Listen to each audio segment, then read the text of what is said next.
So these are BGVP's NS9. They have 7 BAs, yes, 7 BAs, and 2 dynamic drivers in them. I don't know how they cramped them in such a small shell. Well, it's not really that small, but it's not that huge either. But and again, those are each side, and they're only $170. So we'll see if they're just ambitious and rubbish, or if they're any good at all. So now, before we start the review, I'll just a short disclaimer.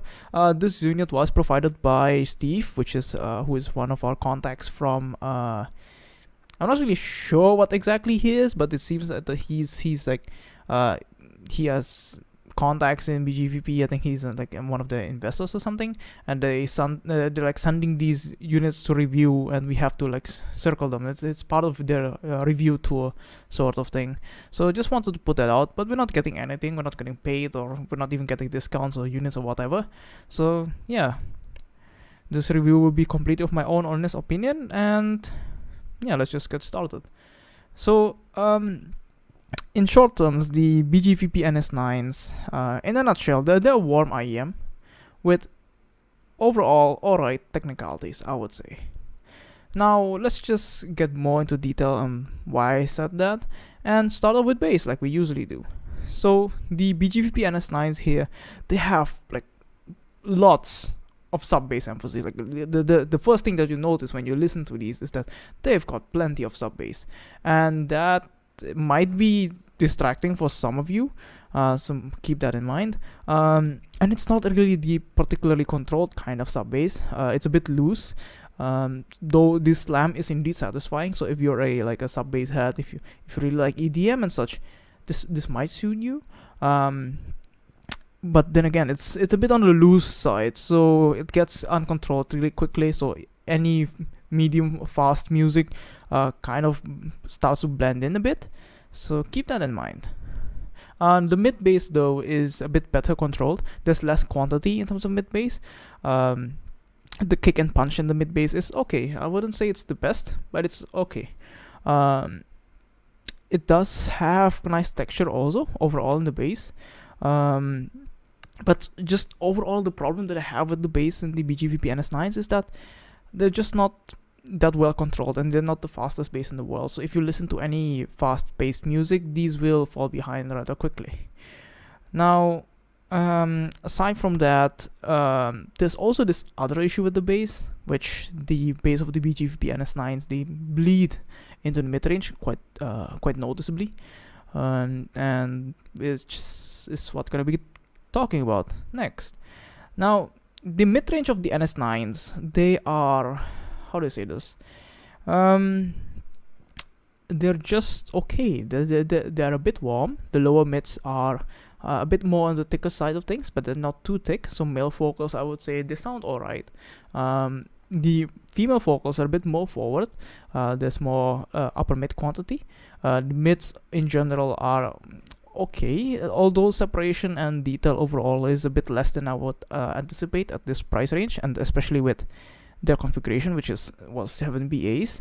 I was expecting more than what I'm getting here, but yeah, I would take the okay sounding mid range over additional technicalities if that was what was sacrificed for it.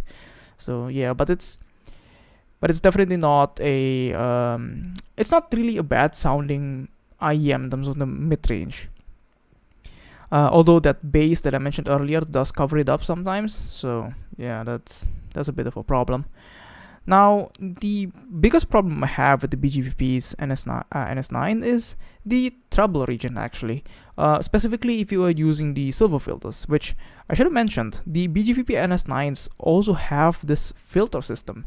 They have these interchangeable filters, which you can, by just screwing them off, you will have options. Which we'll get later when we unbox this thing. Now, those options, they have they have the red filter, they have the stock filter, which is the black filter, and the silver filter. The red filter is supposed to enhance the bass, the silver filter is supposed to increase treble, and the stock filter is just supposed to be, well, the stock configuration, which is a more just warm sounding IEM. Now the red filter doesn't really do much. The silver filter, which I have currently on, is the most horrendous sounding out of all of them. The treble with the silver filter sounds both sharp and not at the same time. Like this odd like airiness, this compression in the treble just sounds very off with the silver filters. But if you use the stock filters, they sound okay. Like I wouldn't mind them. But with the silver filters, there's something in the 5 to 6K region which annoys me. And you will notice them with compression artifacts if you listen to something like on YouTube and such. It'll annoy you a lot. It'll be more present than it usually should be, which some might prefer because it makes it easier to identify bad sources or overly compressed music. But I don't really like that. So yeah, that's just yeah. Now, aside from that, detail and separation of the treble also isn't the best. It's okay in the price range, I would say. It's adequate. Extension also isn't that great.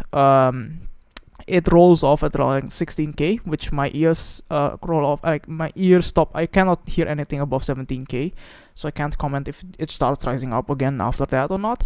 But it rolls off around like 16K, and there's like a dip around like 12K, which I'm able to hear. So it's not the most airy treble in the world. It's more of a relaxed treble actually, except for that once in a while annoying compression or just there's like this zinginess in the treble also sometimes in that 5 to 6K region which I mentioned. And it's especially prevalent if you are using the silver filters. If you're using the stock filters, you're most likely gonna be fine. So yeah, overall it's an alright IEM. I wouldn't say it's the best IEM in this price range, but it's overall an alright IEM.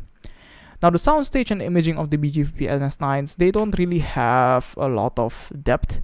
They have quite a bit of width. Like if this were my head, the soundstage of the NS9s is just slightly inside of my head. It's quite good in terms of width, I would say. The depth isn't that great. Like if this were my head again, this were my face, this is my center of my head. The depth of the BGVP NS9s is like just around like the center, a little bit back. It's not that, doesn't going to go that far away from the center of my head really. So yeah, it's not the best in terms of depth.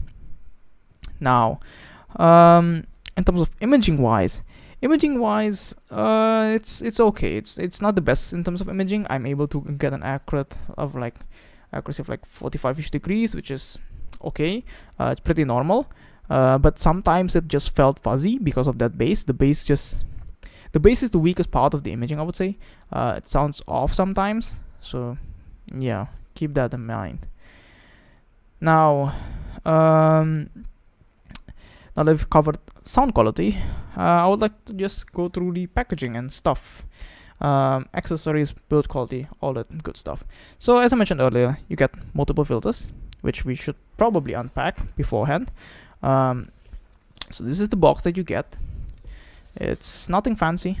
It does say that they use Knowles and Sony drivers. I've gone onto their page. They've mentioned that they're using like at least one of each, and they're saying that they're using some custom drivers for the rest of them. But I'm not particularly sure what those custom drivers are built out of. Like, are they Knowles and Sony drivers, or are they just some drivers? I don't know. So in the packaging, you get this hard case, which is pretty nice, I would say. Actually, it's not that bad.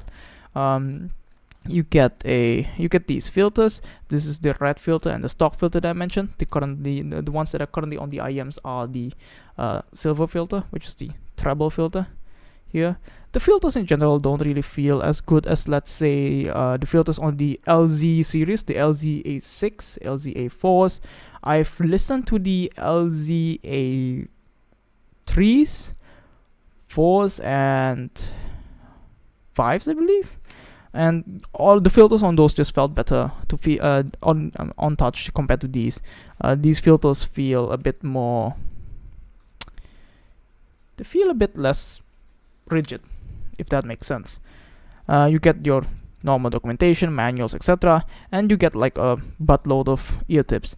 Now the ear tips here, so especially they they look quite similar to the Acoustune AT series ear tips. They feel quite similar also, but that's okay. They're not my most preferred ear tip, might I say. The ones that I currently have here are the focal ear tips. They're supposed to be the I mean, like the most, how do I say this, the most balanced, I suppose. I don't know what the stock ear tips are supposed to represent. I suppose the focal ear tips are supposed to bring up the mid-range a little bit and make it a bit more balanced. But the stock ear tips, I suppose, are supposed to sound stock. But I was not able to notice much of a difference between ear tips. So yeah, that's that. And you also get memory foam ear tips. I haven't worn them, but just generally by touching them and just compressing them, I think they feel quite nice. This unit will have to be passed on to the next reviewer, so I would not like to use these foam ear tips. So yeah, because I don't want to contaminate them for the next reviewer. Now, putting all that aside, the IEMs themselves, I think they feel great. They're quite comfortable. I was able to wear them for hours. I watched like a couple of streams with them for a few hours on end. I think this is one of the more comfortable shells I've used in a very long time. They do have a vent on the front here, which I would not suggest to cover. I hope the camera can pick this up. Let's see, there's a vent here, and then this is supposed to be the starry sky gray. I don't see what the gray in the shell is. It just looks like very dark blue to me. So I don't know. Gotta work on that naming scheme, I suppose. The nozzle of these are not that. They're more of a shallow fit, and they're quite wide. So I don't think this will be much of a problem for most people. Although these are over-ear custom, pseudo-custom IEM shaped sort of, I don't think this will be much of a problem for most people. I did not have any comfort issues with these. Oh, and they also have fans on the back, so isolation on these isn't the best, but overall comfort I would say is exceptional. The cable on these is alright. Like they look quite pretty. The splitter is it works quite well. The chin slider works quite well also. It does move around a little bit. The chin slider sometimes just slides down, so it doesn't really do its job that well sometimes. So yeah, the cable is not that microphonic, especially splitter down. It's not that microphonic, but when you go splitter up, it's a bit more microphonic. So that's that. And the jack is a straight jack, and as per usual, my customary complaint about IEMs should not have straight jacks. They should have ankle jacks, because most of the time they will be plugged into a portable source, and the straight jack will just put a huge lever on the jack and break the jack quite quickly. So yeah, that's that. Now, comparisons wise, in terms of sound, which is the last part which we're going to be talking about, I would say that in this price range, in $170, they will be going against something like the TOD Legacy 3s, the Starfields, and the KXSS. Now, against the Legacy 3s, I would say the Legacy 3s just have better controlled bass. Bass quantity overall in the Legacy 3s is a bit less compared to the NS9s. I would say just quality wise, I think it's just the Legacy 3 settings are just better in terms of bass, but quantity wise the NS9s might be more satisfying for bass heads. Although texture, I would say it's slightly better on the Legacy 3s, and there is also definitely less mid-range bleed compared to the NS9s on the Legacy 3s. Treble presentation, I would say they are it's just the Legacy 3s are just slightly better in terms of detail separation. They're also a bit more relaxed. They don't have this annoying like compression, or just this annoying like 5 to 6K region. This ringing is not present on the Legacy 3s. The mid-range, I think it's just a choice between if you want a way more relaxed tuning or not. I think the NS9s are a bit more aggressive in the mid-range, I think, compared to the Legacy 3s. So yeah, that's that. Now, compared to the KXSS, I think the KXSS overall are just They're just better. Like the KXSS are just, they have better technicalities. They're more coherent overall on the frequency range because, well, the KXSS is only one dynamic driver compared to the 7VA and two dynamic drivers. The KXSS also has just more data retrieval, better separation. Tonality wise, I would think that would I prefer the KXSS, but if I listen to EDM, I would choose the NS9s if I did not have any other option. But overall, I think in this price range, there's just a multitude of other choices that you can choose, and we haven't even gotten to the Starfields yet, which is basically a warmer, softer, but equally as capable KXSS. Now, against the Starfields, the Starfields are more aggressive, definitely. They're not as annoying in the treble region compared to the NS9s for some reason. Overall, they're more coherent, obviously, because the Starfields are just single dynamic driver. But yeah, I'm finding a bit of a hard place of where the BGVP NS9 should sit.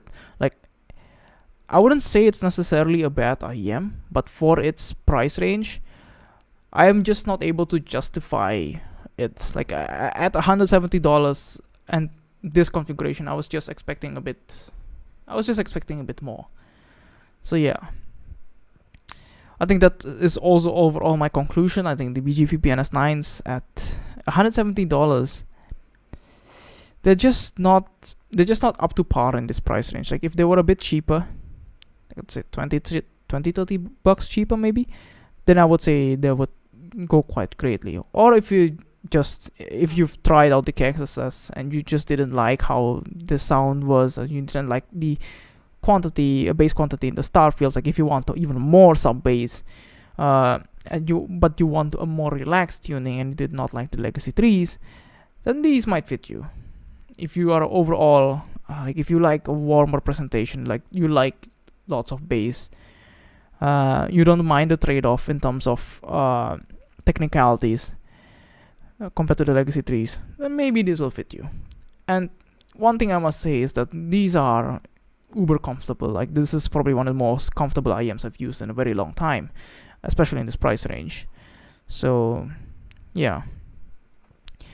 So anyway, that's it for my review of the BGVP NS9s. So comment what you think, like if you like this review, and subscribe if you want more content like this. So see you guys next time.